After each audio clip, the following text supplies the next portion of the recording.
사람이 가지고 있는 특징 중에 하나를 얘기하자면은 잘 잊어버린다는 겁니다.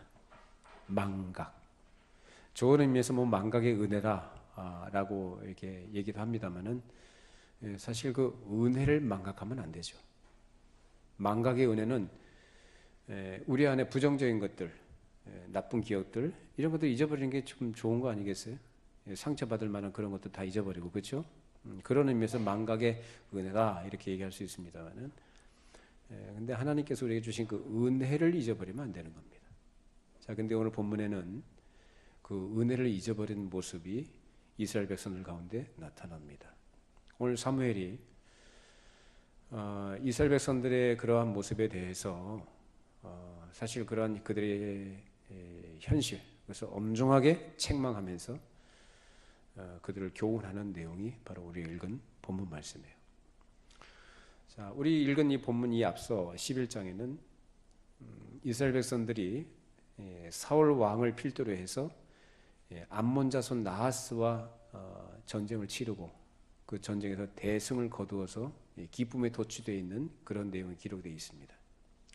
자, 그럴 때 그들이 전쟁에서 승리를 했기 때문에 그 승리에 도취되었겠죠. 그러면서 무슨 생각을 했을까요? 아, 우리가 왕을 구한 것을 참 잘했구나. 그랬겠죠? 탁월한 선택이었다. 봐라, 우리가 승리하지 않았느냐. 뭐 이런 생각을 가지고 있었던 거죠. 자, 그런데 지금 그 사람들은 자기들이 전쟁에서 이겼다는 것, 자기들이 왕을 선택을 했기 때문에 이겼다는 식으로 생각하면서 도취해 있을 게 아니라 사실 자기들의 현실을 직시해야 되는 그런 절박한 상황 속에 있었던 것이 그들의 상태였습니다.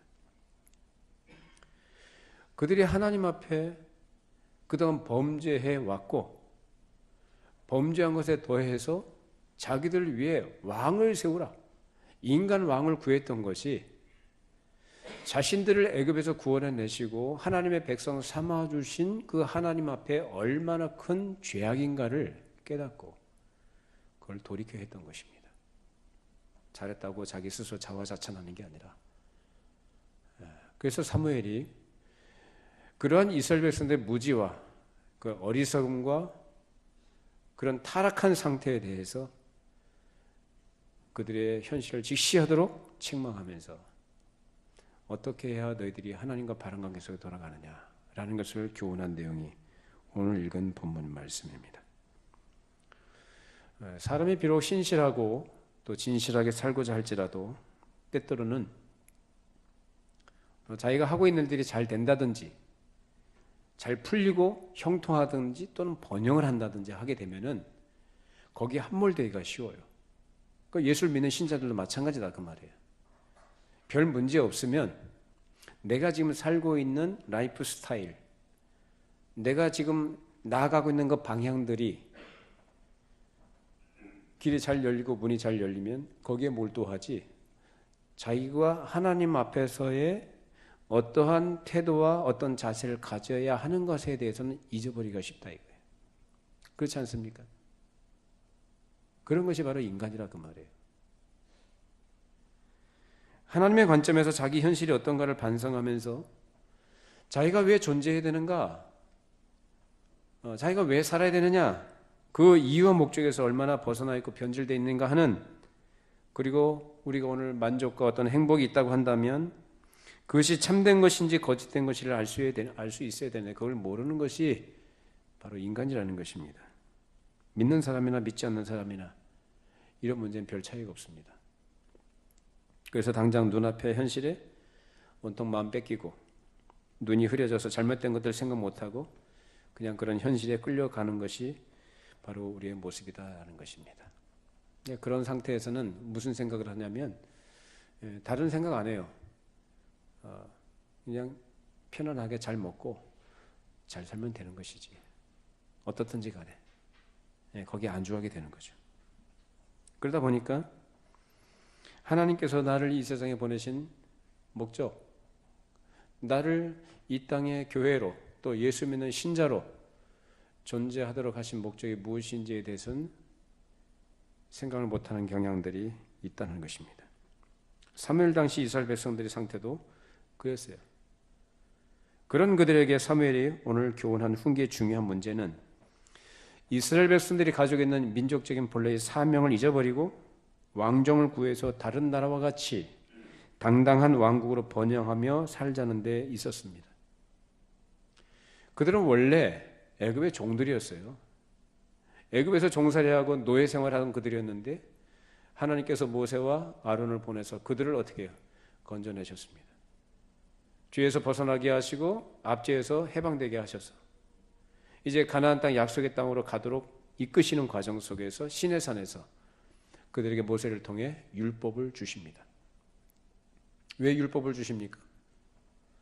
이제 하나님의 백성 삼아 주셨으니까 이제 하나님 나라 백성으로 민족을 이제 형성케 하시고 그 터 위에서 그들이 그 나라를 세워가도록 하시기 위해서 필요한 것이 뭐냐? 법입니다. 율법. 그러니까 율법이 없이는 자기들의 정체성을 확인할 길이 없는 거예요. 그리고 하나님의 뜻이 무엇인지를 몰라요. 그래서 율법을 주셔서 그 율법을 늘 듣고 배워가면서 그 율법을 따르는 하나님의 백성으로서의 사명을 감당케 하시려는 것이었죠. 근데 그 사람들은 율법을 가지고만 있어요. 그것을 계속 듣고 배워가면서 깨달아가면서 그래서 사람이 자꾸 망각한다고 했죠. 잊어버린다고 했잖아요. 별 문제 없으면 그냥 그 길이 괜찮은 줄 알고 계속 그 길로 간다고 했잖아요. 근데 그게 아니라는 것을 가르쳐 주는 게 뭐냐? 율법이거든요. 얼마나 가야 될 길에서 벗어나 있는가를 분명하게 보여주고 그것을 교정하도록 계기를 마련해주고 촉구하고 돌이키도록 하는 것이 바로 율법이거든요. 근데 이스라엘 백성들은 그런 것들을 망각했던 것입니다. 이스라엘 백성들이 들어가서 살게 될 가나안 땅, 그래서 출애굽하고 가나안 땅에 들어가서 그들이 살게 될 그 땅은 뭐 젖과 꿀이 흐르는 땅이다 이렇게 얘기합니다만 사실은 그 주변 나라들에 비하면 사실 그렇게 썩 좋은 위치나 조건이 있지 않아요. 그 주변 나라들을 보면은 강대국들이에요. 북쪽으로 메소포타미아, 남쪽으로 애굽이 있고, 그리고 그들이 가지고 있는 문명, 군사력, 경제력, 뭐 땅 크기부터 시작해서 전혀 비교가 안 되죠. 그러니까 가나안은 그 사이에 끼어 있는 땅이에요. 거기에 이스라엘 백성들이 들어가 살게 된단 말이에요. 그러면 그 정도로 작은 땅덩어리에 그 끼어 있는 사람들이 어떤 문화적인 것이든지 군사력이든 이런 거 여러 가지 너무나 열세인데 그 열세를 가지고 그 주변 나라들을 제패할 수 있겠습니까? 제패 못하죠. 제패하려면 뭐가 있어야 돼요? 힘이 있어야 되는데 그 힘이라는 것은 다른 게 아니고 정신적이고 물질적이고 군사적인 이런 것들을 망라하는 것입니다.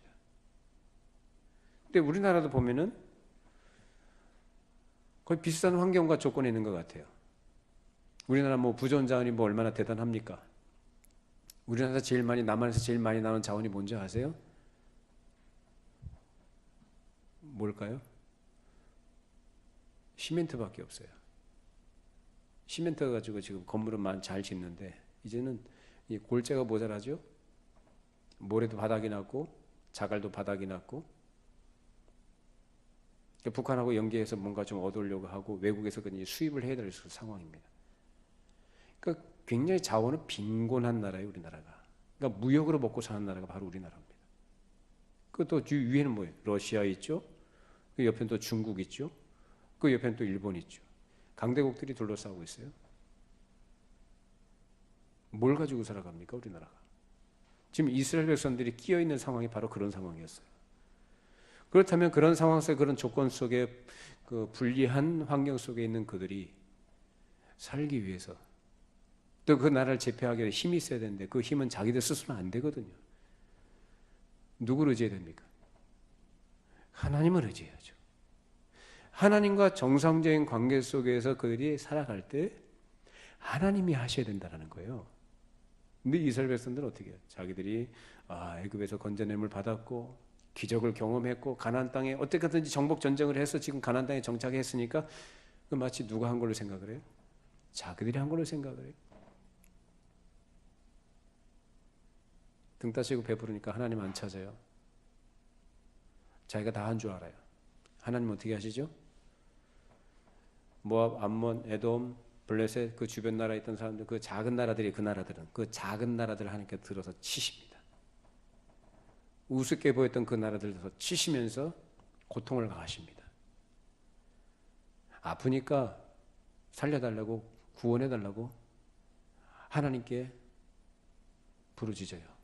그럼 하나님은 또 사사들을 보내서 그들을 건져내시고 그들을 구원해 주시고 또 태평 상대를 누리게 하십니다. 그러면 또 등 따시고 배부르니까 또 하나님 안 찾아요. 또 치십니다. 부르짖습니다. 다시 구원해 주십니다. 그것이 사사기에 등장하는 사이클이에요. 계속적으로 하나님 거역하고 하나님 불순종하고 우상 섬기고 이방 민족의 문화를 본받아서 그것을 따라가고 싶어하는 그런 추구해 나가는 삶을 살았던 것이 바로 그들의 모습이었던 것입니다. 그렇기 때문에 이러한 나라를 둘러싸고 있는 그런 가운데서 약소한 미미한 나라인 그 민족인 이스라엘 백성들이 어떻게 살아야 되느냐? 하나님의 언약 백성으로 살아야 됩니다. 그래서 하나님께서 언약하신 그 내용을 이해를 하고 그 하나님의 뜻을 분명히 깨닫고 그 길로 달려가고 그 열심히 그 말씀에 순종을 살아가는 게 그들의 태도가 되었던 것입니다. 뭐 어떤 약속이냐? 자, 출애굽기 19장 3절로 6절 말씀 읽어보시죠. 모세가 하나님 앞에 올라가니 여호와께서 산에서 그를 불러 말씀하시되 너는 이같이 야곱의 집에 말하고 이스라엘 자손들에게 말하라. 내가 애굽 사람에 어떻게 행하였음과 내가 어떻게 독수리 날개로 너희를 업어 내게로 인도하였음을 너희가 보았느니라. 세계가 다 내게 속하였나니 너희가 내 말을 잘 듣고 내 언약을 지키면 너희는 모든 민족 중에서 내 소유가 되겠고 너희가 내게 대하여 제사장 나라가 되며 거룩한 백성이 되리라. 너는 이 말을 이스라엘 자손에게 전할지니라. 이 말씀을 전했을 때 백성들 다 우리가 그 말씀대로 순종하겠습니다라고 약속을 했어요. 언약을 체결했다 그 말이에요. 자, 하나님께서 이들에게 번영을 약속했을 때는 물질적이고 이 세상적인 차원의 번영이 아니라 하나님의 거룩한 백성이 되고 하나님의 소유가 된다는 특권을 말씀하신 것입니다. 그래서 하나님의 소유이기 때문에 누가 책임진다는 거예요? 하나님이 책임진다. 또 하나님께서 그들을 쓰시려고 제사장 나라가 되게 하고 거룩한 백성이 되게 하셔서 하나님의 거룩하신 경륜 속에서 인간을 구원하시려는 그 계획을 이 땅 위에서 이루어 가시는데 그 의미가 있었던 것입니다. 그래서 처음부터 이것이 민족 사명의 중요한 내용이었고 이것을 기준으로 자기들의 현실을 늘 바라보아야 했던 것입니다. 그러면 뭘 해야 되는 거죠? 하나님께서 말씀하시고 주신 그 율법을 어떻게 해요? 너희가 내 말을 잘 듣고 내 언약을 지키면 해요. 내가 너희를 책임지겠다라는 거예요. 근데 우리에게도 동일하게 해당이 되는 겁니다. 우리는 하나님 없이는 살 수 없는 자들이고 하나님과의 언약 관계를 떠나서는 우리는 살아가는 것이 전혀 의미가 없는 자들이에요. 그렇게 살아가는데도 불구하고 잘 산다? 아무 문제 없다? 하나님 백성 아닙니다. 하나님의 백성은 하나님께서 사랑하시기 때문에 복되게 하시려고 그를 징계하십니다. 바로 이스라엘 백성들이 그런 거죠. 근데 이스라엘 백성들은 그런 하나님의 뜻을 생각하지 못하고 주변 나라들, 암몬, 모압, 에돔 이런 나라들까지 조그만 왕국을 건설해서 자기들의 민족적 사명이라는 것에 보탬이 되보겠다라고 이제 시도를 했겠죠. 예를 들면 예수 믿는 사람들이 가지고 있는 여러 가지 뭐 소원들이 있습니다만 그 중에 하나가 대표적으로 사업을 잘해서 돈 많이 벌어서 내가 주를 섬기겠습니다. 뭐 이렇게 한다고 치십시다. 뭐 좋죠. 뭐 그래서 뭐 교회 건축도 하고 뭐 선교사도 많이 파송하고 선교비도 보내주고 뭐 구제도 많이 하고 얼마나 좋아요. 자, 그런데 사업이 잘 돼요. 잘 되는데 너무 바빠졌어요. 그러니까 이 사람은 하나님께 늘 기도했던 사람이에요. 새벽기도 열심히 나왔던 사람인데 이제 새벽기도도 못 나와요. 피곤해가지고. 이제 수요예배도 빠져요. 근데 가다 보니까 주일날도 이제 일이 더 바빠지니까 주일날도 예배 빠지고 일하기 시작을 했어요. 돈은 계속 들어와요.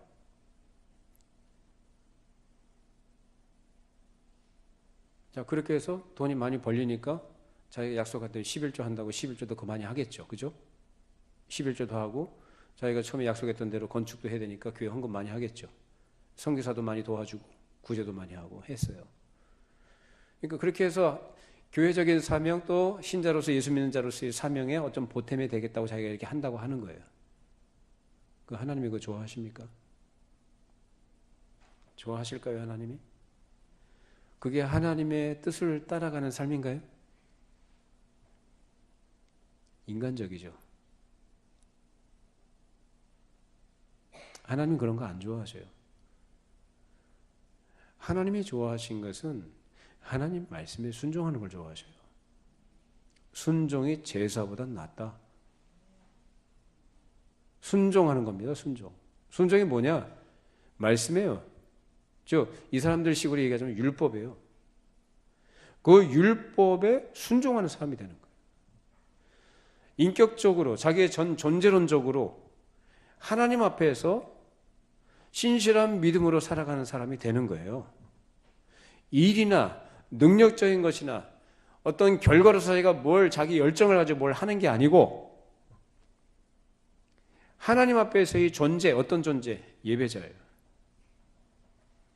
하나님을 범사에 인정해드리고 범사에 하나님의 살아계신 하나님 되심을 인정하면서 그 앞에서의 삶의 태도를 가지고 하나님을 경외심으로 그 말씀을 따라 순종하면서 살아가는 거예요. 하나님이 원하시는 건 그겁니다. 그게 뭐냐? 하나님을 왕으로 인정해드리는 태도죠. 근데 앞서 예를 들었던 이 사람은 어떤 사람이에요? 하나님을 왕으로 대접하는 거예요? 왕의 통치를 따라가는 거예요? 자기가 왕 노릇하는 거죠. 자기가 생각하고 구상한 대로 하나님은 도우시는 분 정도로 자기가 주도해 나가요, 모든 걸. 하나님은 종 아닙니다. 지금 이스라엘 백성들은 지금 그 짓을 하고 있는 겁니다.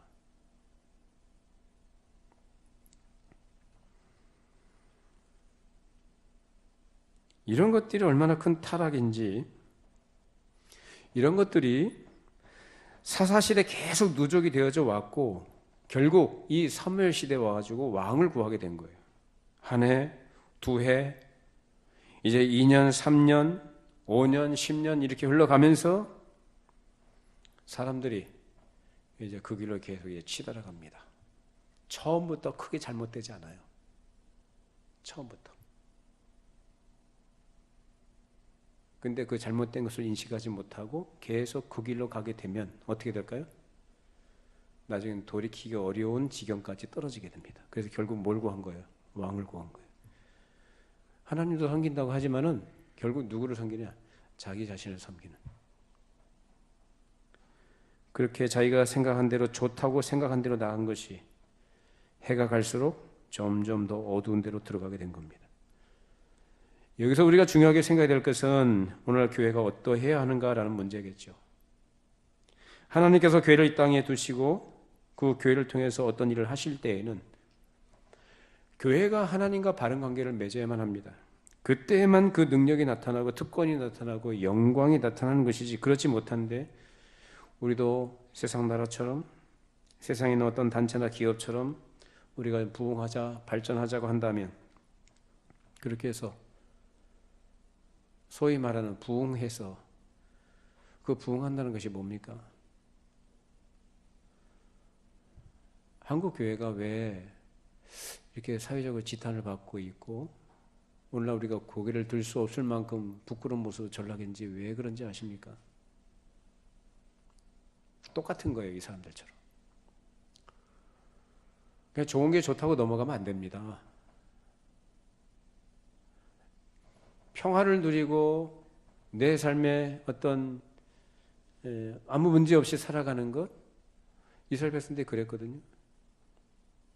전쟁에서도 이겼잖아요. 스스로 생각할 때 뭐예요? 아, 우리가 왕을 선택한 것이 잘했구나. 도취하는 거예요, 도취. 그게 얼마나 잘못된 건지를 몰라요.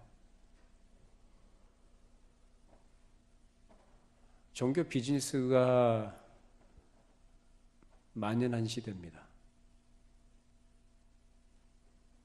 교회가 커져야 되고 사람이 많이 모여야 되고 헌금이 많이 나와야 되고 그래서 보란듯이 이런저런 인정받을 만한 일들도 많이 해야 되고 어떤 사회적인 어떤 인정도 받아야 되고 교회는 그런 데 아니에요.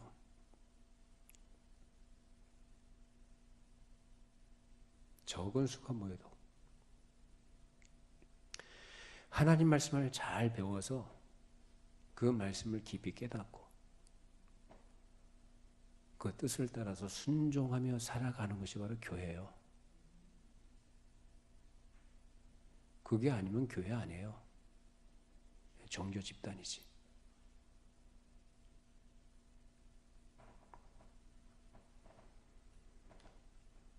교회는 사람들이 모여서 인간적인 방법으로 무엇을 이루려고 해서는 안 되는 것입니다. 당시 이스라엘 백성들이 가지고 있던 그런 생각들은 오늘의 교회가 반성해야 될 중요한 의미가 있는 겁니다. 자, 그럼 그들에게 사무엘이 뭐라고 합니까? 사무엘상 12장 18절 19절 읽어보시겠습니다. 이에 사무엘이 여호와께 아뢰매 여호와께서 그날에 우레와 비를 보내시니 모든 백성이 여호와 사무엘을 크게 두려워하니라. 모든 백성이 사무엘에게 이르되 당신의 종들을 위하여 당신의 하나님 여호와께 기도하여 우리가 죽지 않게 하소서. 우리가 우리의 모든 죄에 왕을 구하는 악을 더하였나이다. 기쁨에 도취해 있을 때 승리의 기쁨에 도취해 있는 그들에게 사무엘이 그들의 죄에 대해 냉철하게 비판합니다. 그러니까 그때 그들이 뭐라고 합니까? 우리가 우리의 모든 죄에 왕을 구하는 악을 더했습니다 고백했어요. 그러나 이 고백은 그들의 역사와 그들의 전례에 비춰 봤을 때 참된 자기 인식하에서 나온 고백이 아니에요. 왜 이런 고백을 합니까? 그러니까 우리가 잘못했습니다라고 고백을 할 때 왜 잘못했다는 거예요? 겁나서 그런 거죠. 다시 말하면 율법적 회개한 거예요. 율법적 회개는 나에게 돌아올 손해, 나의 불이익이 무서워서 잘못했다고 인정하는 거예요. 애굽의 바로왕이 그랬죠. 사울왕도 그랬죠. 지금 이 사람들이 지금 그거 하는 거예요. 사람이 진정으로 하나님의 은혜를 받은 자로 자기 참된 인식이 없으면 이런 회개 정도밖에 안 합니다. 이거 회개라고 할 수가 없어요. 이거는 그냥 현실을 좀 모면하고자 하는 자기 생각으로 하는 감정적인 고백이에요. 이스라엘 백성들이 왕을 구한 죄는 사사시대 이래로 계속 누적되어서 내려온 타락의 결과이지 일시적으로 일어난 실수도가 아닙니다.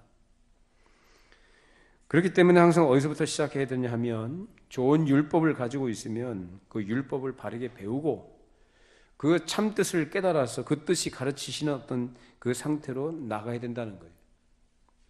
이것은 마치 오늘날 우리가 성경을 배워서 알게 된 결과로 우리 마음이 참된 깨달음의 자리로 나아가는 것과 마찬가지라는 것입니다.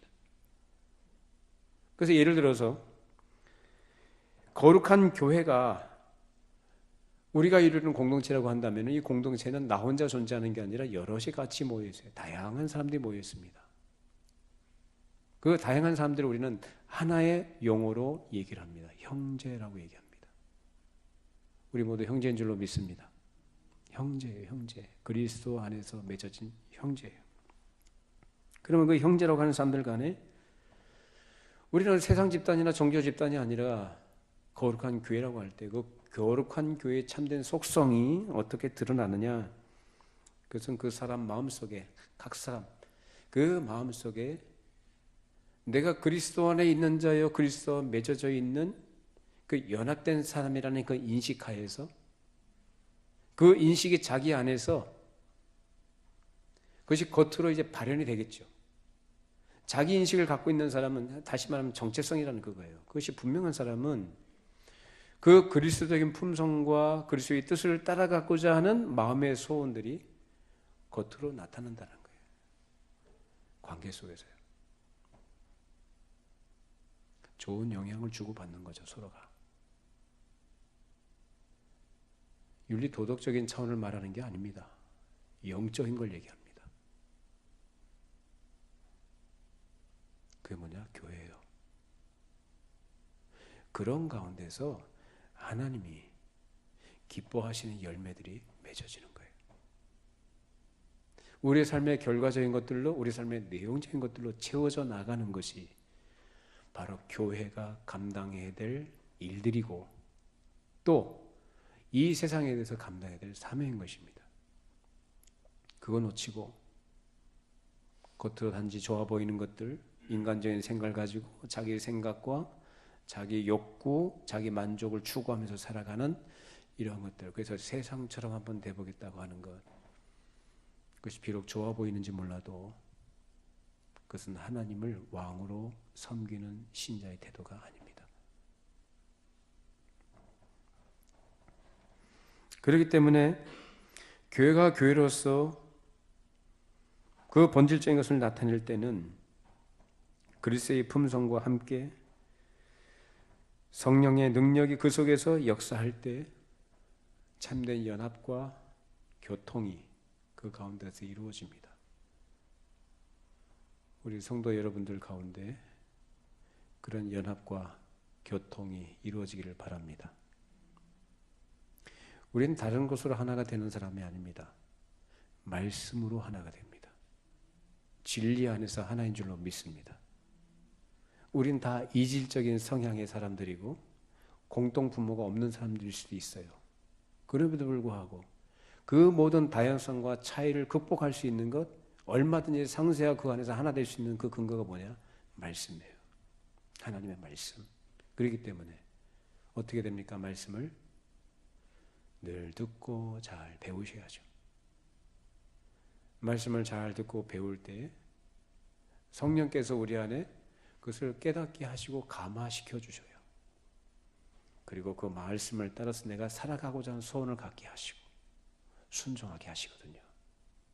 거기서 뭐가 드러나느냐? 하나님이 드러나죠.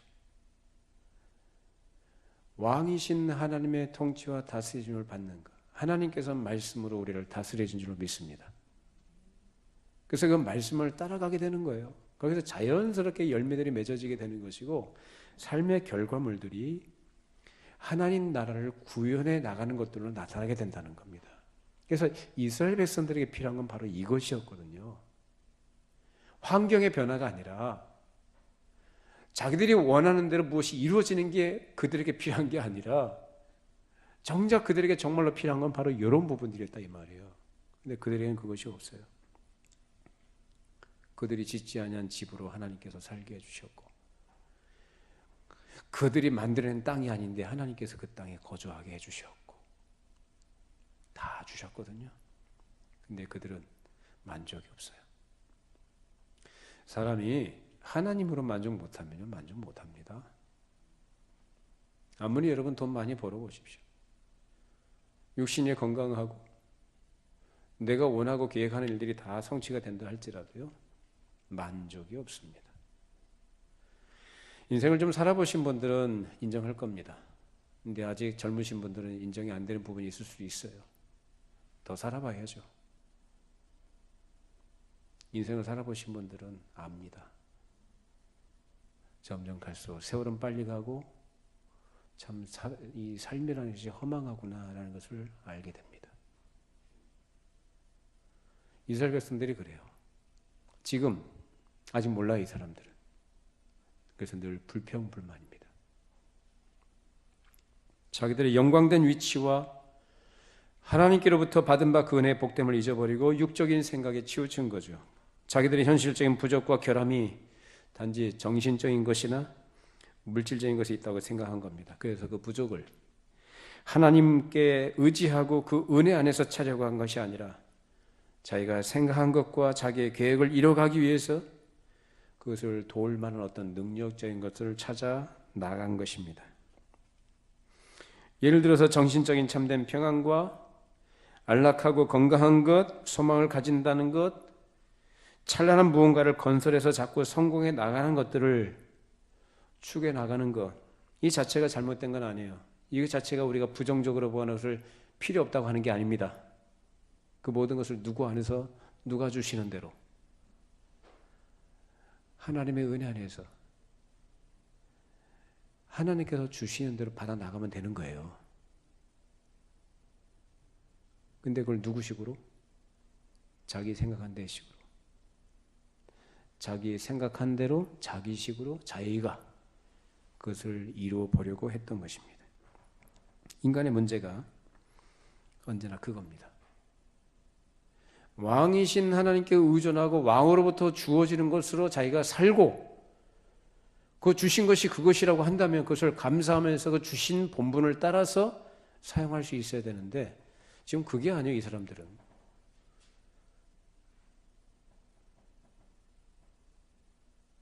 돈이 요즘 사람들에게는 우상이죠. 요즘뿐만이 아니라 어느 시대나 그랬습니다.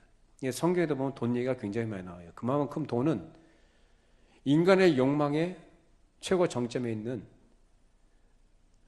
신이라고 할 수 있습니다. 돈이 나에게 행복과 어떤 만족과 어떤 기쁨을 가져다주고 내 삶을 보장해 줄 수 있다고 믿게 되면은 그 돈을 추구하게 돼요. 돈이 우상이 되는 거죠. 대금주의. 돈은 좋은 겁니다. 어떤 의미에서? 우리의 삶을 편리하게 해주는 도구로서 좋은 거예요. 그것을 선하게 사용해야 되는 것이고 그것을 컨트롤할 수 있는 위치에 우리가 있어야지 돈에 의해서 지배를 받는 사람이 돼서는 안 되죠. 돈 쫓아가면 그것이요 그 사람을 완전히 종으로 삼아버립니다. 일확천금을 사람들이 꿈꿉니다. 로또 당첨되면 좋겠다고. 뭐 좋게 하겠죠. 뭐 나쁘겠어요? 근데 그것이 그의 유익이 될까? 종로로 돼요. 결국 나중에 패가 망신해요. 비참해집니다. 돈이 아니면 자기의 만족과 이익을 위해서 어떻게 하면 이 세상을 유용껏 살아가느냐 하는 이 세상 지혜를 추구하거나 주변의 세상 문화를 보고 그것을 추구하고 거기에 몰두하게 됩니다. 이렇게 해서 이방인의 문화를 모방해 나가고 그런 것으로 자기의 부족을 채워나가고 문화적으로 발전해 보려고 한 것이 바로 이스라엘 백성들의 모습이었고 오늘날 교회도 그러합니다. 오늘날 교회는 이 세상적인 문화와 방법을 써서 하나의 기업이나 한 사회단체로 번영해 보려고 합니다. 그 옛날 이스라엘 백성들이 그랬듯이 오늘날에도 동일하게 있는 일들이요. 따라서 우리 교회나 우리 성도들이 이러한 우리의 현실적인 우리의 약함과 가능성들을 우리가 경계하면서 하나님의 거룩한 뜻을 바르게 깨닫고 생활해 나가기 위해서는 적어도 4가지 중요한 것을 늘 생각하고 살아야 합니다. 첫 번째는 계시를 항상 바르게 배워가야 합니다. 하나님의 말씀을 항상 바르게 배워가시기를 바랍니다. 잘 배우셔야 돼요. 이상한 거 배우지 말고. 복음이 아닌데 복음인 것처럼 가장한 것도 얼마나 많은지 몰라요. 두 번째는 오직 성령님을 의지해서 그의 조명과 인도하심을 받아야만 깨달아진다는 것입니다. 그냥 글자 읽는다고 깨달아지는 거 아닙니다. 성경 공부한다고 그냥 깨달아지는 거 아니에요. 누가 우리에게 감동하셔야 됩니까? 성령님께서 조명, 우리를 비추어 주시고 깨닫게 하시는 은혜가 있어야 된다는 거예요.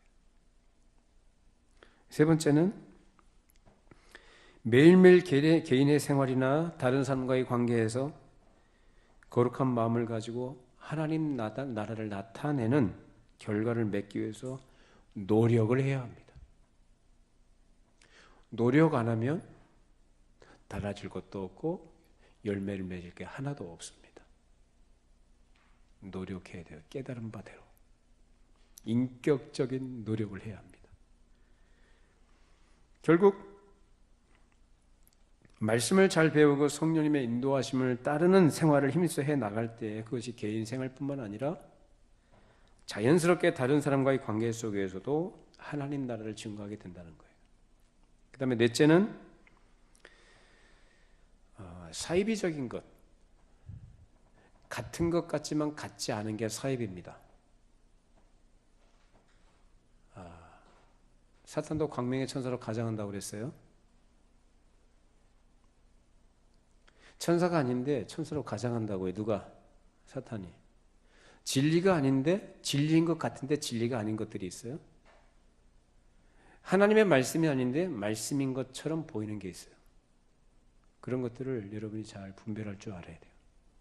그리고 그것들의 도전과 유혹들, 이런 시험들을 여러분이 물리칠 수 있어야 합니다.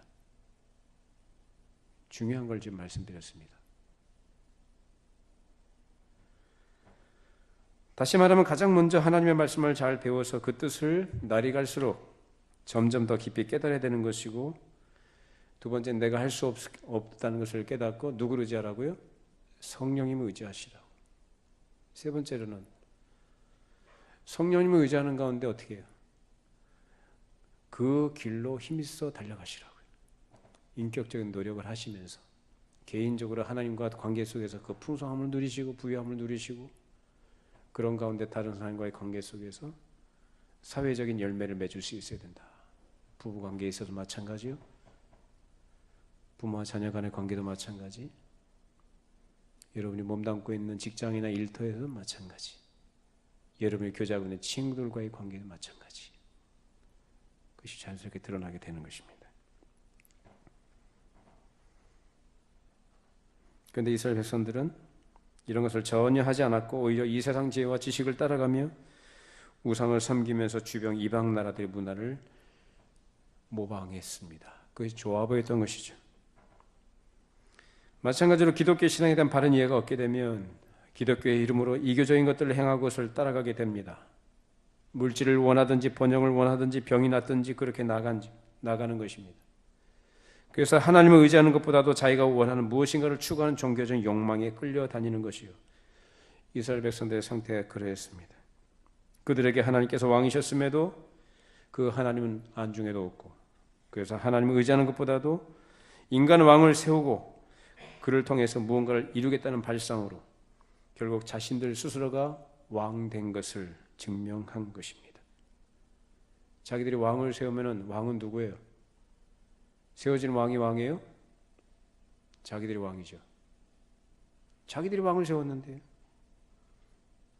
하나님도 왕이 아니라, 자기들이 세운 인간 왕도 왕이 아니라 자기들이 왕노릇 하는 거예요. 자기들 마음대로 하는 거죠. 그래서 어리석고 어두운 곳으로 더 들어가게 된 것입니다. 이런 상태에 있는 사람들이 자기 죄를 깨달았다고 고백하고 왕을 세운 것을 자기들 악을 행했다고 고백한들 그것이 참된 고백이냐? 아닙니다. 참된 고백이 아니니까 그들의 역사가 안 바뀐 거예요. 인생이 안 바뀌어요. 이제 내일이면 이제 2018년도 끝나죠. 많은 사람들이 한 해를 돌아보면서 아쉬움, 여러 가지 미사여구를 동원해서 한 해를 장식하고 마무리합니다. 그리고 새해를 기대하겠죠. 새로 떠오른 태양을 바라보면서 소원을 빌기도 할 것이고 새로운 결심도 하게 될 것입니다만, 분명한 사실은 이것은 인간들이 수천 년 동안 해온 거예요. 근데 인류 역사가 바뀌었느냐? 안 바뀌었어요. 기껏 한다는 것이 자기 성취 정도로만 끝납니다. 그리고 자기 만족이죠. 자기가 왕인 거예요.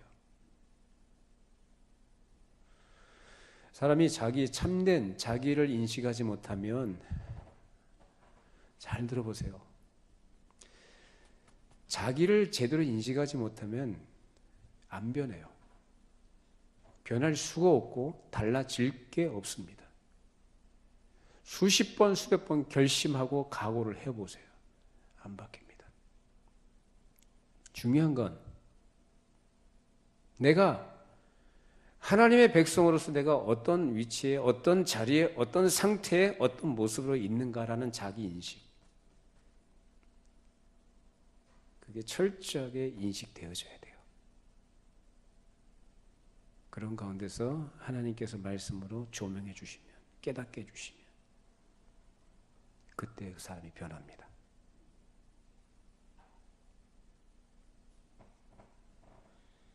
지난 한 해를 돌아보면서 우리가 과연 얼마나 달라졌나? 내 안에 어떤 변화가 일어났는가 좀 돌아보면 좋겠어요. 그것을 우리에게 보여주는 것이 말씀입니다. 그 말씀은 한결같이 우리에게 가까이 있었고 항상 들려졌습니다만 그 말씀 앞에 우리는 어떤 정신과 태도를 가지고 살아왔는가를 돌아봐야 할 것입니다. 그것 없이 그냥 한 해 동안 지켜주시고 은혜를 주셔서 감사합니다라는 그런 통상적인 감사는 사실상 영혼 없는 감사입니다. 진정한 감사는 하나님 앞에서 자기 자신을 돌아보고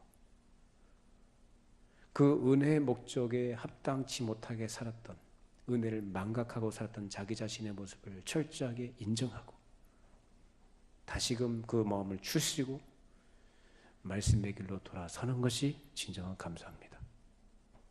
은혜를 아는 거죠. 이 사람들 이거 없어요. 쭉 갑니다. 계속 가요. 그래도 하나님이 신실하게 약속을 지키시지만 이 사람들은 계속 가요. 나중에 망해요. 사무엘이 경고한 대로 너희와 너희 왕이 망할 것이다. 그 말씀대로 됩니다. 이것이 역사적인 교훈이고 우리에게 주시는 교훈인 줄로 믿습니다. 자, 마지막으로 사무엘상 12장 20절 25절 읽어보시죠. 사무엘이 백성에게 이르되 두려워하지 말라. 너희가 과연 이 모든 악을 행하였으나 여호와를 다른 데서 돌아서지 말고 오직 너희 마음을 다하여 여호와를 섬기라. 돌아서서 유익하게도 못하며 구원하지도 못하는 헛된 것을 따르지 말라.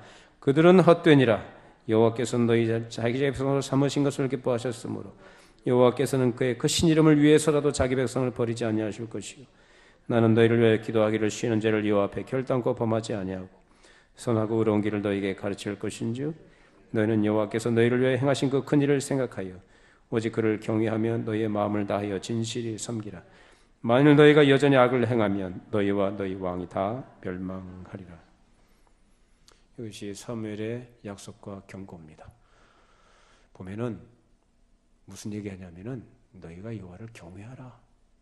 나는 그것을 너희에게 가르치겠다. 그래 너를 위해 기도하겠다. 왜? 너희들 스스로 안 되니까. 하나님께서 너희의 왕 되셔서 너희를 다스리시고 너희를 이끄시고 너희에게 힘주시고 너희를 도우셔야만 너희들은 그렇게 된다는 거죠. 그것을 위해서 난 기도하겠다라는 것을 사무엘이 약속을 합니다. 그와 더불어서 뭐라고 얘기합니까? 24절에 너희는 여호와께서 너희를 위하여 행하신 큰 일을 어떻게 하라고 그래요? 생각하라. 잊지 마라. 기억하라 라고 합니다. 신앙이 뭐냐? 참된 신앙이 뭐냐?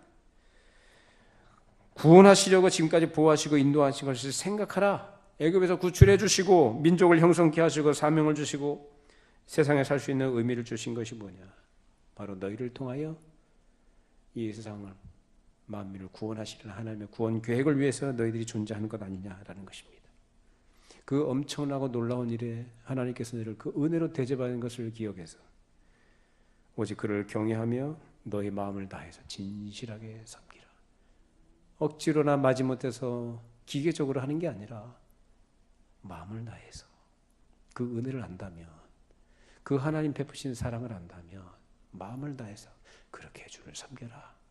그것이 하나님을 경외하는 것이다. 그런 은혜가 여러분에게 있기를 바랍니다. 그거면 되죠. 그거면 되죠. 뭘 더 하겠어요. 그거 못해서 문제죠. 그리고 25절에 뭐라고 합니까? 만일 너희가 여전히 악을 행하면 너희와 너희 왕이 다 멸망하리라.